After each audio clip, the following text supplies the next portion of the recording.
Shalom, giving all praises, honor, glory, and worship unto Yahweh Bahasham Yahushai, Bahasham Machakodash, double honors unto the elders and the apostles of Great Millstone, and salutations unto you, Akim.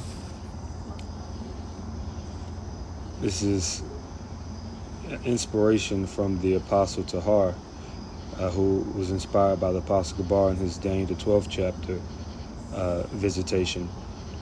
And these prophecies were sealed unto the end, and we do have the understanding now.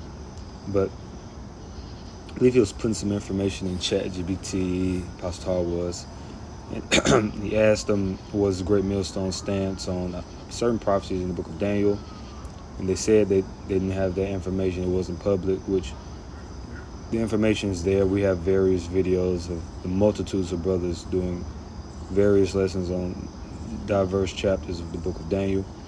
I myself included. I believe even Daniel the 7th chapter, I visited this. I've done lessons on this at least 2 times, possibly more. But I felt it was fitting to revisit it. And I mentioned when we do these lessons, we edify ourselves, and it's a plus if we're able to edify others by revisiting these breakdowns, constantly being in the meditation of the Most High, of the Scriptures. Our understanding is refined. So might be a 2-part series for Daniel the 7th chapter. I'm gonna go ahead and jump right into it. Vision of the 4 beasts is the subheading.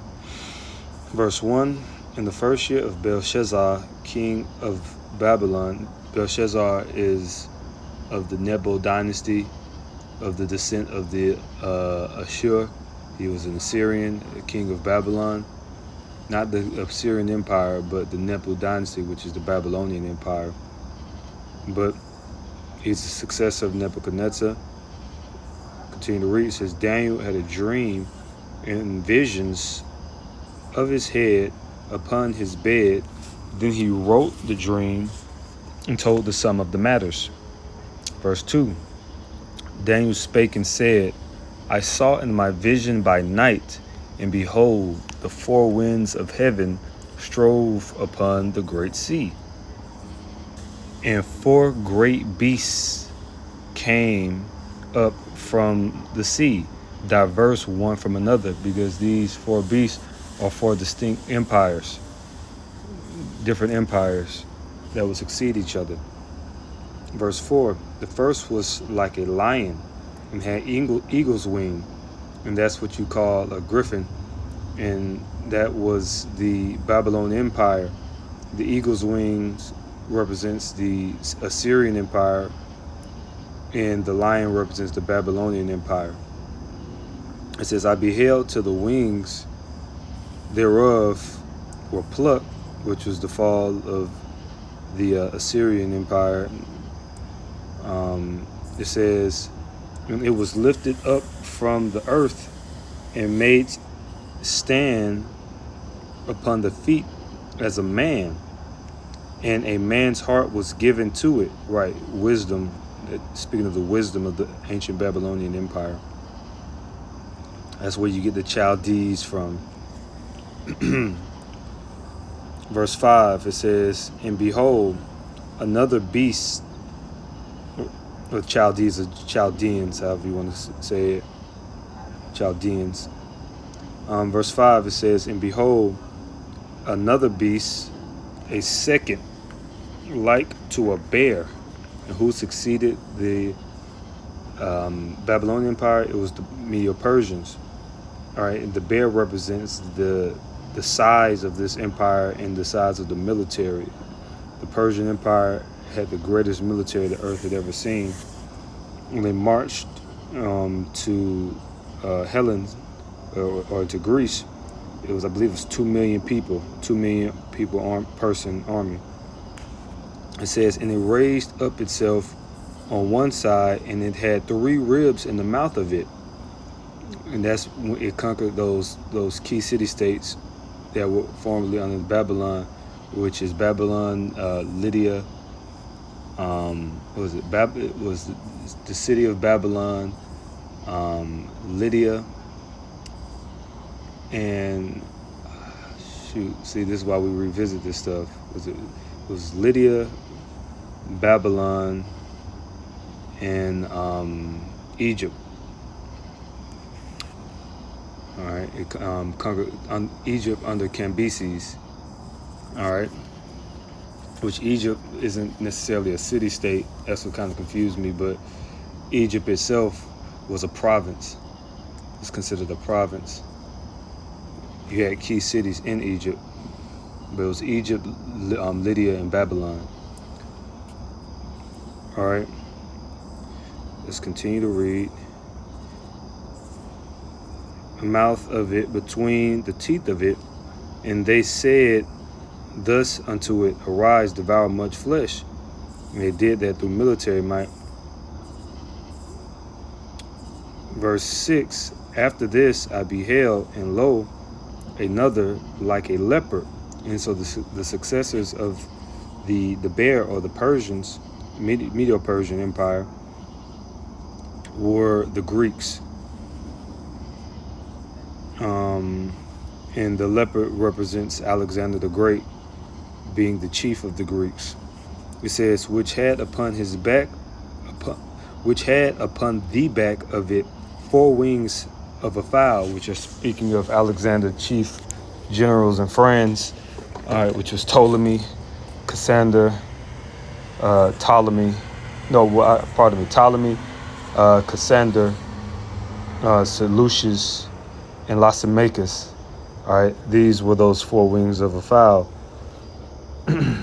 It says, and they all had distinct empires after the death of Alexander that broke up Alexander's empire into 4 parts, primary parts.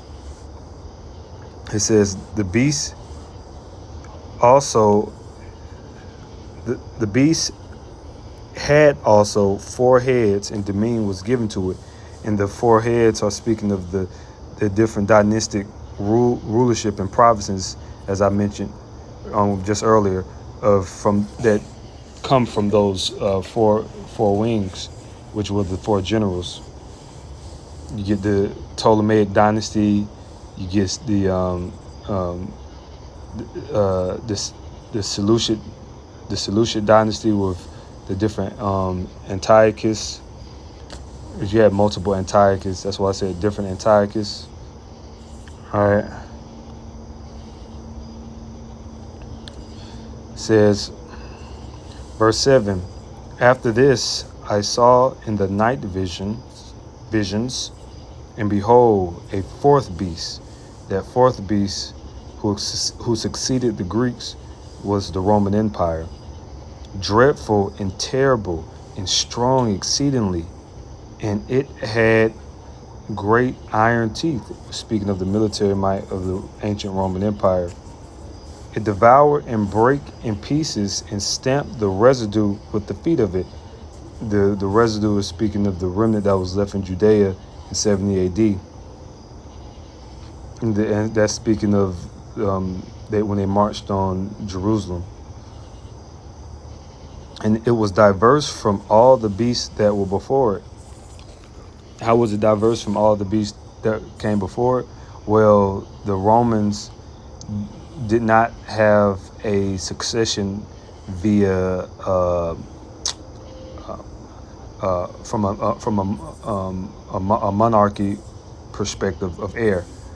All right, they were succeeded not by the seed of a king, even though they had an emperor or Caesar, but the succession came by even taking the throne by force, which that's what happened most of the time, or adopted son, such as Nero was an adopted son, which that was taken by force through his mother. Augustus is a better example, who was adopted son of Caesar the Great.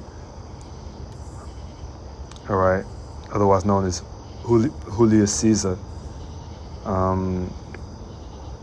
Let's continue to read. That's how it was diverse from the different dynasties of the Babylonians and the Assyrians and the Persians and the Greeks. It says, and they had 10 horns, which historically those 10 horns represent, not historically, prophetically, those 10 horns represent the EU, because the EU is the succession of the Roman Empire and is a part of the fourth beast. All right, formerly known as the EEC, European Economic Community, the original EU structure that was established, I believe, in 56 or 58, I believe 58. That's the 10 horns. It was established by something called the Treaty of Rome, by a gathering called the Treaty of Rome, because they are the Roman Empire. They're the reestablishment of the Roman Empire. They are of the fourth beast. We're living in the fourth beast right now. And I considered the horns, and behold, there came up among them another little horn, which speaks of America. This is speaking of the United States, before whom there were 3 of the first horns plucked up by the roots, which America plucked up 3 of the 10 horns, which is the Spaniards, the British, and the French, to establish America. Those horns formerly had portions of their empire, of what you call of America today, but through wars, they kicked the British out. Through wars and treaties, more so, they kicked the French was removed, and also the Spaniards were removed. All right. When it says by the roots, I mean they were completely removed. There's no Spanish Empire in America anymore, no British Empire. I mean, yeah, you can get technical, but no, it's America. No French Empire. Let's see. It says, I'm going to go to verse 12 or 13. Go to verse, I'll finish at verse 12. It says, and behold, in the horn were eyes like eyes of man, which is speaking of the wisdom and technology given to the EU. It says, and a mouth speaking great things, and that's speaking of the blasphemy that they speak. It's saying you can marry trees. It's saying that cows are burping and farting too much is messing up. It's too much.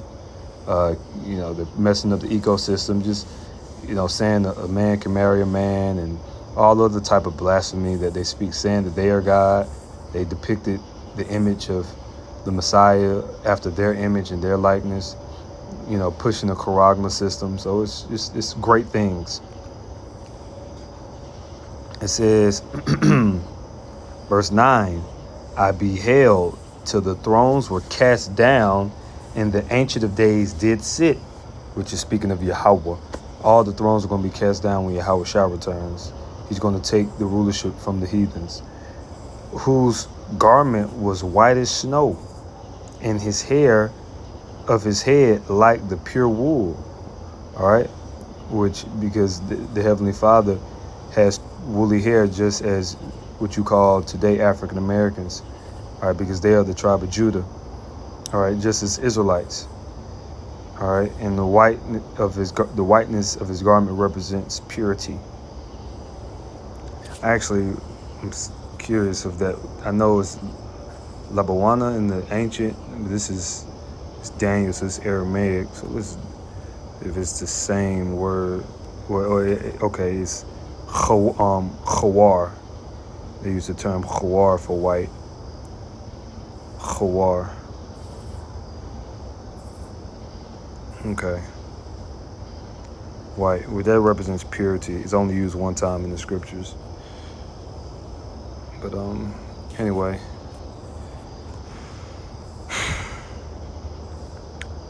Pure wool.